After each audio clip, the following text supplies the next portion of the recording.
Yeah, after months, our heat exchanger finally arrived, so we could uh, mount it here.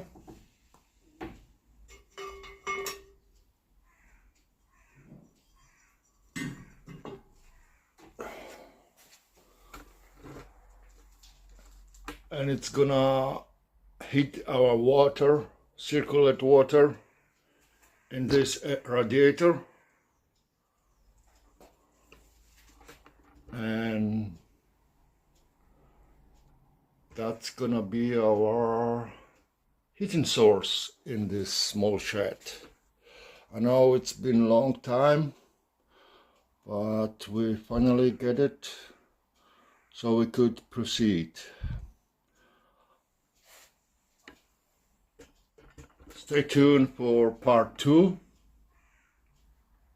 and thanks for watching.